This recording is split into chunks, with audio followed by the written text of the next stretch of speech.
Olá, pessoal. Hoje nós vamos falar então sobre a Revolução Francesa. A Revolução Francesa foi um dos acontecimentos mais importantes que marcaram a história da humanidade. Ela marca um período, uma era, de transformações. Por isso ela é escolhida como um marco divisório, da história e aonde temos início então a história contemporânea, que é a história atual. Por quê? Porque a Revolução Francesa, ela colocou em prática as ideias iluministas de liberdade, liberdade política, liberdade religiosa, liberdade de expressão. E por causa disso, então, essa revolução vai acabar se tornando um grande símbolo, de mudança, de uma nova era, de um governo republicano, de um governo mais democrático. Mas implantar uma república dentro da França não vai ser algo muito fácil. Então nós vamos ver que o processo revolucionário francês, nessa primeira fase, ele vai demorar 10 anos, mas ainda não vai chegar numa república como eles desejavam, tá? Essa república tão sonhada nessa primeira revolução, em 1789, ela só vai se concretizar mais tarde, já no século XIX, tá? Então, mas aqui nós vamos ter então a queda do regime absolutista, o início do processo revolucionário. Essa imagem que vocês têm aqui, que é uma imagem muito famosa, geralmente quando a gente está falando sobre a Revolução Francesa, surge essa imagem, ela representa a liberdade. Ela foi pintada no ano de 1830, onde a França vivia um outro processo revolucionário, republicano também, e ela representa essa liberdade, Então, a liberdade política, a liberdade, a vitória, da república, num governo republicano. Então, essa mulher aqui, ela representa a liberdade e as pessoas que estão sendo pisoteadas por ela aqui representam o antigo regime, aqueles que ainda desejavam um retrocesso para a França, E ela representa o avanço, da França através das ideias iluministas de liberdade, igualdade, que tanto se falava e se pregava e, como a gente falou, ainda são muito atuais nos dias de hoje. Bom, primeiro a gente vai falar então quais as características da França antes da Revolução. A França era caracterizada por um governo denominado de Antigo Regime. O Antigo Regime era caracterizado pelo rei com poderes absolutos, como a gente já falou, Tanto que lá na França nós tínhamos a dinastia de Bourbons, que se tornou uma das dinastias que mais representavam esse poder absoluto. O Luís XIV, se titulava como Rei Sol, falava que o sol nascia para ele, o Estado sou eu. Então ele era o Estado, ele era a França.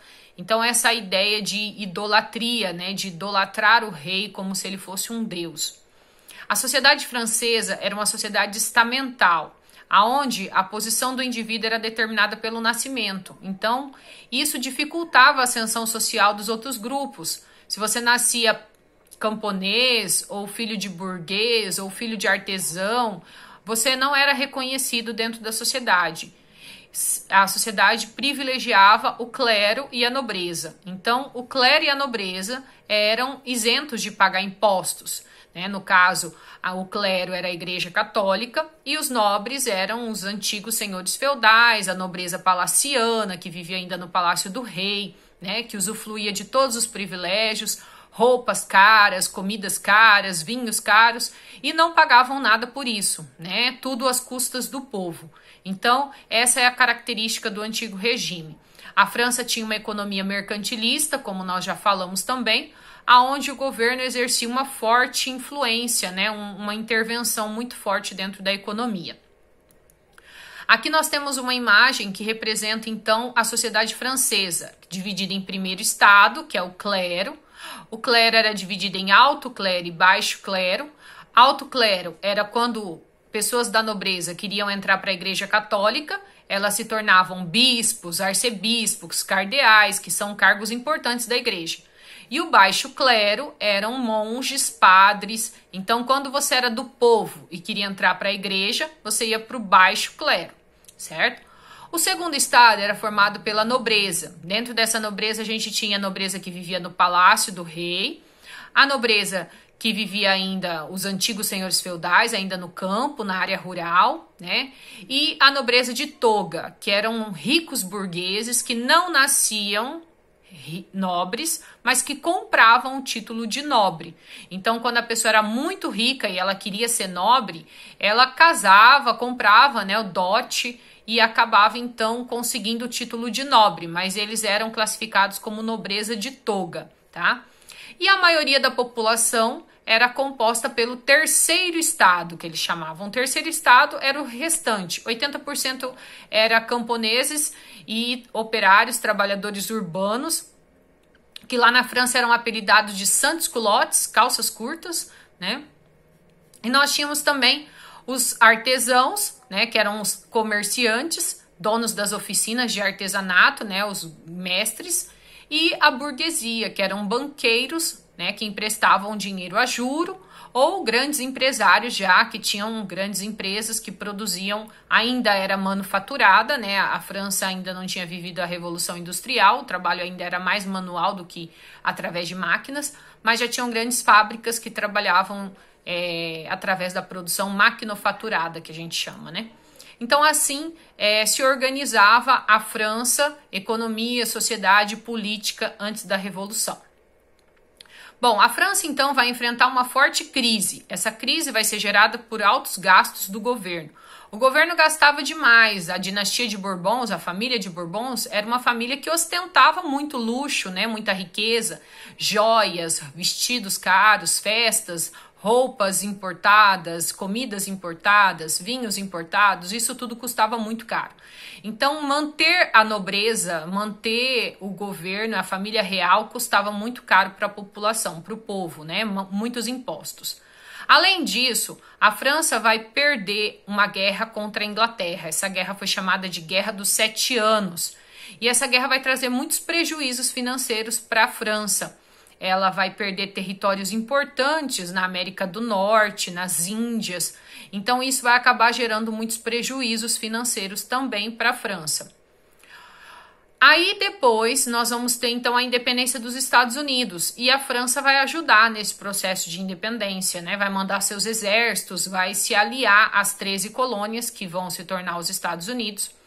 E ela não lucrou nada com isso, pelo contrário, né? Ela ajudou porque ela tinha a Inglaterra como sua grande rival, então ela queria que a Inglaterra tivesse prejuízos, mas ela não teve lucros com essa ajuda. E isso acabou aumentando as despesas do governo. Enfim, uma balança comercial negativa, o governo arrecadava pouco e gastava muito, então os gastos vinham se multiplicando cada vez mais. E problemas climáticos. Esses problemas climáticos vão ser grandes secas que vão assolar o campo da França e também problemas de invernos rigorosos, né, geadas, que vão acabar matando a produção agrícola e isso vai acabar gerando um aumento nos preços. E quando eu tenho um aumento nos preços, quem sofre são os mais pobres, que vão acabar, então, não tendo dinheiro para comprar a comida, o alimento necessário para sua sobrevivência. Enfim, a França estava vivendo um período muito difícil, né, de sérios problemas financeiros e econômicos. E para tentar solucionar toda essa crise, o rei vai propor uma assembleia, vai convocar uma assembleia. Ele vai convocar representantes dos 3 estados, primeiro estado, segundo estado e terceiro estado, para tentar propor uma solução para essa crise. Como a gente viu dentro da sociedade francesa, o terceiro estado era a maioria da população. No entanto, cada estado tinha direito de mandar apenas um representante para votar. Então, se a gente fosse ver por quantidade, o terceiro estado tinha mais representantes, né? Tinha mais pessoas. Mas apenas um voto. Então, somente um membro do terceiro estado poderia votar, um membro do primeiro estado e um membro do segundo estado. O terceiro estado reivindicou junto ao rei que fosse instituído o voto por cabeça. Eles queriam que cada um tivesse direito de votar. Mas o primeiro e o segundo estado falou que isso não era justo, que eles eram, né, pessoas bem-nascidas e tinham direito de ter mais votos. Então, o rei, o Luís XVI, que era o rei que estava governando na época, vai manter o voto por cabeça. A proposta do rei vai ser aumentar os impostos. A proposta do terceiro estado era que o primeiro e o segundo estado também pagassem impostos. Então, o que o terceiro estado falou? O terceiro estado falou, para resolver a crise, o que a gente faz? Todo mundo paga imposto, né? Afinal de contas, o clero, a igreja é rica, a nobreza é rica, por que eles não podem pagar impostos? E o primeiro e o segundo estado vão alegar que o terceiro estado é que deve pagar mais impostos para manter as despesas, né? Para poder resolver os problemas financeiros. Como cada estado tinha direito a apenas um voto, vão ser 2 contra 1. E aí, então, a situação vai se agravar. Aqui nós temos uma imagem que mostra, né, a Assembleia dos Estados Gerais. Então, a gente vê aqui o primeiro estado, o segundo estado e o povo aqui, o terceiro estado na frente, né? Então, aqui estavam os representantes dos 3 estados, só que cada um deles só podia ter um voto. Então, mesmo tendo a maioria, eles não poderiam colocar em prática o que eles queriam, que era fazer com que o primeiro e o segundo estado pagassem impostos. Por causa disso, o povo revoltado, o terceiro estado revoltado, começa a agitar muito a Assembleia, né? Começa a gerar aí uma certa revolta dentro da Assembleia. O rei, com medo dessa revolta, cancela a Assembleia, dissolve a Assembleia, manda todo mundo para casa. Só que o terceiro estado, o povo não vai acatar a ordem do rei, eles não vão deixar o palácio, vão invadir uma sala de jogos que era chamada Sala de Jogos da Pela, que é o tipo de um golfe que eles jogavam, só que era numa sala coberta. E eles vão invadir essa sala e lá eles vão começar, então, a elaborar uma constituição para a França. Então, nós vamos ter aqui, ó, no mês de julho de 1789, o início dos trabalhos para organizar uma constituição. Então, o terceiro estado vai eleger uma assembleia constituinte. Entre eles vão eleger pessoas, logicamente, instruídas, né, com conhecimento, para que essas pessoas possam, então, elaborar uma constituição para a França. E eles vão permanecer lá durante todo o mês de julho, nessa sala de junho, aonde eles vão, então, preparar essa Constituição. No dia 14 de julho de 1789, a Constituição fica pronta. E aí, então, o terceiro estado vai às ruas, vai começar um processo revolucionário. Um dos símbolos do processo revolucionário francês é a tomada da Bastilha. O que era a Bastilha? A Bastilha era uma prisão antiga que eles usavam, o rei usava, para prender as pessoas que eram inimigos do rei. E ele vai usar, então, essa prisão para colocar as pessoas que eram contra ele. E o terceiro estado, o povo, né, vai invadir a Bastilha, vai libertar os presos que estavam lá e vai pegar as armas, porque a Bastilha também tinha muitas armas guardadas lá, né, depósito de armas e munição. E eles vão enfrentar, então, os exércitos do rei. Nós vamos ter uma guerra civil, um confronto, né, entre rei e povo. E com a minoria, o rei vai se sentir acuado e vai ser obrigado a aceitar essa Constituição. Então, como o rei não tinha a maioria do seu lado, né, o povo era a maioria da população, e eles unidos, então, vão acabar aí obrigando o rei a aceitar a Constituição. Para não perder seu trono, para não perder sua cabeça, o rei assina, em agosto de 1789, a Declaração dos Direitos do Homem e do Cidadão, que é a Constituição francesa, então, aonde ele vai declarar o fim do direito absoluto dele, né, de governar, e também dos privilégios da sociedade francesa. Então, nós temos aqui uma imagem, né, que foi pintada, um quadro representando a tomada da Bastilha. Então, essa aqui no fundo é a Bastilha, e aqui embaixo é o povo lutando contra o exército do rei Luís XVI. Então, eles invadem a Bastilha para libertar as pessoas que estavam lá e pegar as armas que tinham guardadas lá e a munição para poder enfrentar as tropas do rei e obrigar o rei a acabar com o poder absoluto, né, e assinar a Constituição. Quem vai liderar esse processo revolucionário é a burguesia. Por quê? Porque a burguesia era a classe mais ilustrada, né? Eram os que tinham conhecimento, aqueles que tinham estudo, tinham saber. E o povo, o restante da população, os camponeses, operários, trabalhadores urbanos, vão ser conduzidos por essa burguesia. Então, quem lidera a Revolução Francesa é a burguesia, porque a burguesia tinha o conhecimento, né? E sabia das ideias aí, dos planos, dos ideais iluministas, né? De como criar um governo mais democrático, tá? O que estabelece essa Constituição? A Constituição estabelece, então, uma monarquia constitucional, o rei vai continuar, porém agora com seus poderes limitados pela Constituição, tá? A divisão dos poderes, aquela ideia do Montesquieu, executivo, legislativo, judiciário, que a gente falou, né? Um poder que cria a lei, outro que aprova e outro que julga, para evitar que os poderes sejam usufruídos, né, de forma errada por algum grupo social. O fim da sociedade estamental, então não existe mais privilégios, todos vão ter que pagar impostos, nós vamos ter o confisco de propriedades da igreja, o confisco de propriedades da alta nobreza, né, que vão acabar perdendo aqueles privilégios que eles tinham. A separação entre o Estado e a Igreja Católica era a religião oficial da França, não era permitido outra religião. Agora nós vamos ter a liberdade religiosa, as pessoas vão poder ter a religião que quiser. O voto, aí vem a questão, né? O povo fez parte da revolução, o povo lutou, os camponeses, operários, trabalhadores lutaram. Porém, o voto será censitário. O que significa isso? Que só vai poder votar quem tem uma certa renda. E quem era pobre não vai poder votar. Então, camponeses, operários, trabalhadores urbanos, que eram chamados de sans-culottes, não vão ter o direito de voto porque não tinham renda suficiente.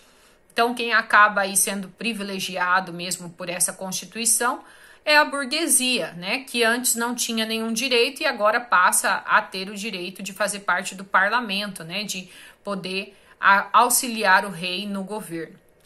E o livre comércio, aquela ideia, né, de liberdade, o liberalismo econômico, né? A liberdade econômica para que a França possa se desenvolver economicamente e fazer frente aí à Inglaterra, que era a sua maior concorrente.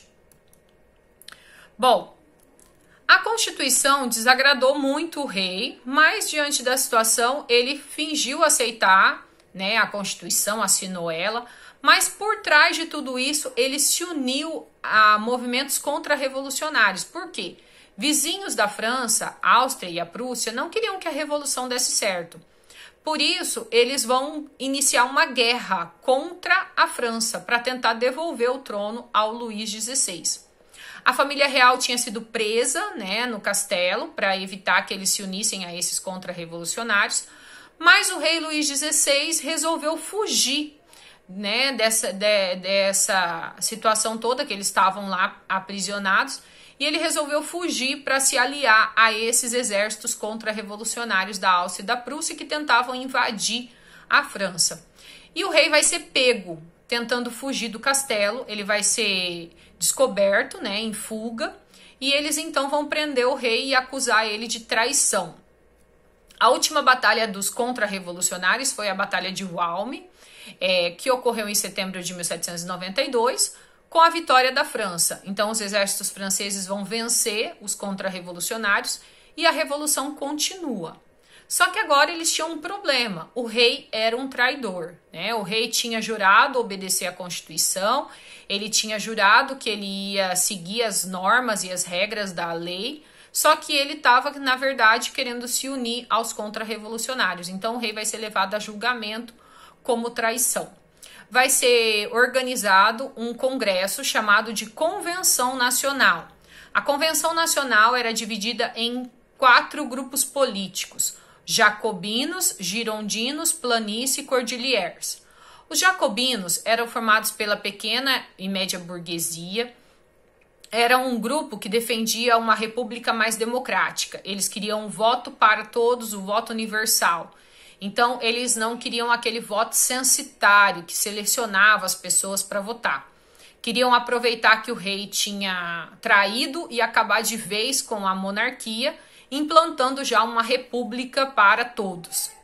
Os girondinos já eram formados pela grande burguesia, era um grupo mais poderoso, mais rico, né?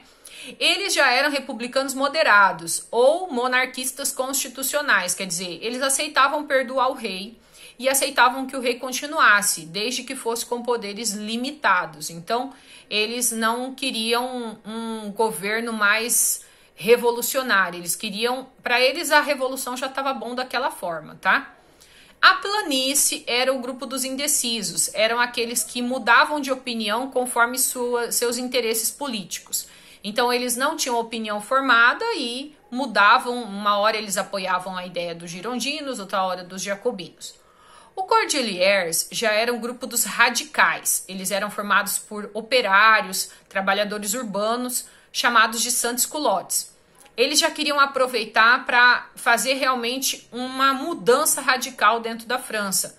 Defendiam uma reforma agrária, defendiam o fim da propriedade privada, queriam direitos iguais para todos. Então, eles já eram considerados uma ala mais radical. Durante essa convenção nacional, então, nós vamos ter a maioria dos jacobinos. A maioria vai ficar do lado dos jacobinos. Os jacobinos vão conseguir a maior quantidade de votos. E com a maior quantidade de votos, de membros, os jacobinos vão decidir que o Luís XVI merece ser condenado à morte. Então, nós temos aqui uma guilhotina. O rei vai ser guilhotinado, ele vai ser morto no dia 21 de janeiro em praça pública, né, de 1793. Ele foi executado aí como um traidor da Revolução, tá? Então, naquela época era muito comum, né, a morte na guilhotina ou a decapitação, né, cortar a cabeça da pessoa quando ela era considerada uma traidora do rei. Nesse caso, o rei é que vai ser considerado um traidor da Constituição, tá bom? E aí, então, nós vamos ter o governo dos jacobinos. Robespierre, que era o líder dos jacobinos, assume o comando do governo. Mas o Robespierre vai começar a tornar o que era para ser um governo democrático, né, que seria a República dos Jacobinos, vai acabar se tornando uma ditadura. Ele vai criar um órgão chamado de Comitê da Salvação Pública e o Tribunal Revolucionário. Esses dois órgãos vão perseguir, matar quem eles consideravam inimigos da Revolução. Então, quem eles consideravam que não eram aliados deles, deveria ser morto. E muitos membros, até do grupo dos girondinos e até dos jacobinos e dos cordeliers, vão ser perseguidos e mortos, né? Danton e Marat, por exemplo, que eram membros dos cordeliers, eram líderes, né? Acabaram sendo mortos a mando de Robespierre. Então, por isso o governo dele foi chamado de Estado do Terror, né? Período do terror, porque nós vamos ter várias pessoas sendo perseguidas e condenadas à morte. A guilhotina vai se tornar uma verdadeira máquina de matar pessoas dentro da França, tá? E esse estado do terror, essas perseguições vão acabar levando os jacobinos a perder o apoio de grupos que estavam do lado deles. Então, os jacobinos vão se enfraquecer, muitas pessoas vão mudar de partido, vão abandonar os jacobinos por causa dessa postura ditadora do Robespierre e vão acabar, então, fortalecendo o grupo rival, que era o grupo dos girondinos. Em julho de 1794, Robespierre foi preso, condenado à morte por traição aos ideais da Revolução, né? O poder subiu na cabeça dele e ele vai acabar, então, perdendo o governo e vai acabar perdendo a cabeça também. Quem assume o governo são os girondinos, né? Um partido de oposição, então, derruba os girondinos e derruba os jacobinos, e os girondinos, então, assumem o comando do governo. Eles vão instalar um governo chamado de diretório. O diretório era formado por 5 pessoas, então cada um dos integrantes do diretório tinha uma função, era como se fossem 5 ministros, né? Ao invés de concentrar o poder nas mãos de uma pessoa só, que seria, digamos, o presidente, como aconteceu o presidente da República, né? Como foi Robespierre, o chefe do governo, ao invés de ter uma pessoa só, nós teríamos 5 pessoas. Então, cada um deles responsável por uma função dentro do governo para evitar um novo Robespierre. Dentre esses 5 cônsules, Um deles era Napoleão Bonaparte. Napoleão era um general que se destacou dentro da Revolução Francesa e nas batalhas, por exemplo, de Walmy e outras batalhas que ocorreram contra os que queriam acabar com a Revolução. O Napoleão foi uma pessoa que se destacou à frente do exército francês e acabou se tornando o líder militar mais importante da França. E ele foi escolhido para ser um dos 5 cônsules. O Napoleão conquistou a confiança do Diretório de 1794 a 1799 e no dia 10 de novembro de 1799 o Napoleão deu um golpe no Diretório, chamado de Golpe 18 de Brumário. Brumário é novembro no calendário francês. Ele então vai assumir o comando do governo sozinho, aonde ele vai, a partir daí, nomear mais pessoas que vão governar junto com ele. Então ele vai se tornar o cônsul-chefe do diretório, né? E vai nomear outros 3 cônsules que vão governar junto com ele. Ele vai se tornar o novo chefe do Estado francês a partir do dia 10 de novembro, né, de 1799, o chamado Golpe 18 de Brumário. Então ele dissolve o diretório, que era formado por 5 pessoas, vai se tornar o novo chefe da França e vai nomear outras pessoas que vão governar junto com ele, logicamente seguindo as normas dele, né, seguindo os passos dele. E aí nós iniciamos uma nova fase da França, que é o reinado de Napoleão. Então, na próxima matéria que nós vamos estudar, nós vamos falar sobre o governo de Napoleão Bonaparte, quem foi ele e como ele governou a França. Ok?